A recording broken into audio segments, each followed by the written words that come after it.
በእግዚአብሔር መንፈስ የሚመሩ ሰዎች ሁሉ ጊዜ በነገር ሁሉ አሸናፊ ናቸው። ላልተወሰነ ጊዜ አንተ በምታረገው ድራማ የተነሳ ብዙ ሰዎች ሊያጅቡ ይችላል፣ ግን ቀጣይነት የለውም። ለምን ቢባል ካንተ ውስጥ የሚበላና የሚጠጣ ነገር ሲጠፋ፣ ህዝብ ተቀባይነት ሲያጣ፣ በአንተ ውስጥ ያለው ሰው መናቅ ሲጀምር፣ ያኔ አንተም ነገርም ባዶ መሆን ሲጀምር፣ የእግዚአብሔር ክብር አለመኖሩን ህዝቡ እያወቀ ሲሄድ ጥርስ መፋጨት ይሆናል። እግዚአብሔር ከእንደዚህ አይነት ህይወት ያውጣል። እስቲ የኔ ነገር በሉ እየጨመረ እየበዛ ይሄዳል በሉ። አንድ ሰው አሜን በል በኢየሱስ። ብዙ ጊዜ ብዙ ሰዎች ብዙ ቦታ ይሮጣሉ፣ ብዙ ነገር ይለፋሉ፣ በህይወታቸው ላይ አንድ ለውጥ አያመጡም። ለምን ቢባል በራሳቸው ትግል የሚያመጡ ይመስላል። አይደለም። ማንም ሰው በራሱ ትግል ምንም ነገር ሊያደርግ አይችልም። የምትጨረጨረው ወዳጅ ላልተወሰነ ደቂቃ ነው። ከዛ በላይ አትሄድም። ረጅም ርቀት የሚጓዙ ሰዎች ብዙን ጊዜ ረጅም እይታ ያላቸው ሰዎች ናቸው። ረጅም እይታ ያላቸው ሰዎች ደግሞ የእግዚአብሔር መንፈስ ያለባቸው ሰዎች ናቸው። የእግዚአብሔር መንፈስ ያለባቸው ሰዎች በነገር በሁኔታ አይወርቁም። ምንም ያው እዚህ ጋር የምድራዊ ድራማ ምንም አደንቀ ምንም አይሰማቸውም፣ አይመስላቸውም። ቢሆን ባይሆን ቢሳካ ባይሳካ ከሌላቸው ነው። ለምን ቢባል የተመለከቱት እነሱ ሰማይን ነው፣ ከምድር ግራቪቲ በረከፍ ብሎ የሚያዩ ሰዎች ናቸው። እነዚህ ሰዎች ዛሬ እዚህ ቤት አሉ። እስቲ አንድ ሰው ከፍታዬን ረግጣለሁ በሉ።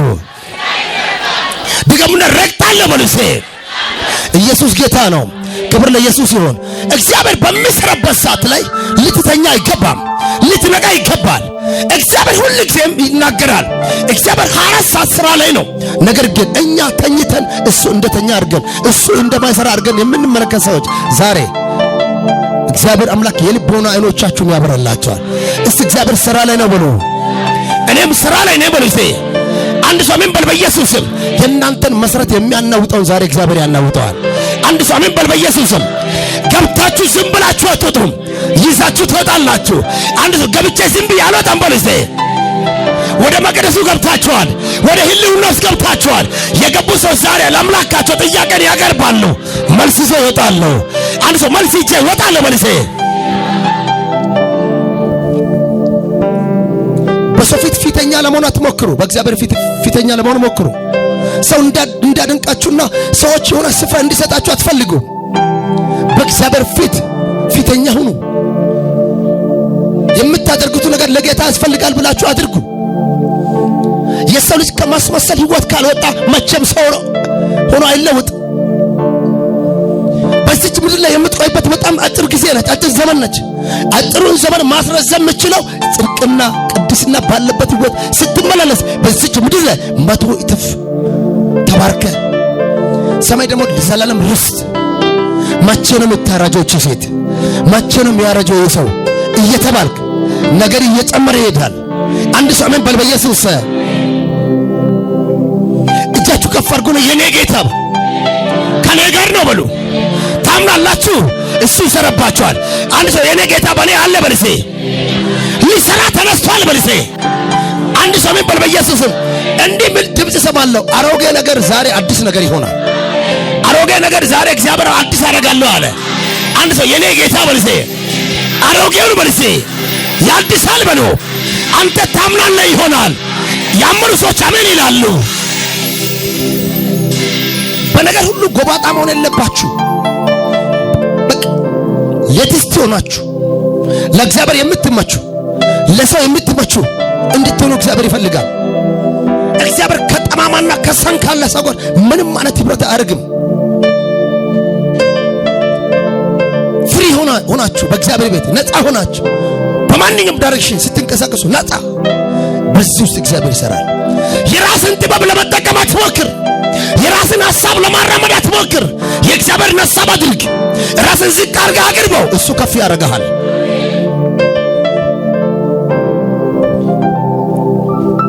ሩጫችን ጀምረን ለምንድን ነው ማንጨርስበት? ምክንያቱ ምንድን ነው? በስ መንፈስን ጀምርና በስጋ እንጨርሳለን።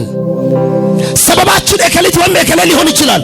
ነው ያስጀመረኝ እከሌ አይደለም። ያስጀመረኝ ያስጠጠቀኝ እከሊትም አይደለችኝም። አንድ ሳምንት በል በኢየሱስ የዓላማ ጽናት ይኖራቸዋል። ብዙ ጊዜ በቤተክርስቲያን ውስጥ ትምህርት የለም፣ ዕውቀት ያለው ቃል የለም። ከዚህ የተነሳ ሰው በንፋስ ይነዳል። በነገር ሁሉ ራብተኛ ነው፣ ጥማተኛ ነው። የእግዚአብሔር ነገር አያውቅም። ወዳጄ በዚች ምድር ላይ ተጭኖ ፈጥረ የምትኖር አንተን አንድ ሰሜን በላይ ያው ከራሴ አንገል ከተነሳ ምንም ነህ። ከራሴ አትነሳ፣ ከአባቴ ተነሳ፣ ከአንተ አባት ተነስ። እንዲህ ይለኛል እግዚአብሔር። የተቀየረ ትውልድ አለኝ አለ። የተለወጠ ትውልድ አለኝ አለ። ያ ትውልድ አንደኛው ራሴ ነኝ። አንድ ሰው አሜን በላይ። ስለማንም አይመለከተኝም። አንድ ሰው አሜን በላይ። እስቲ እኔ ነኝ በኢየሱስ ስም። ማንም በሄደበት አንተ አትሄድም።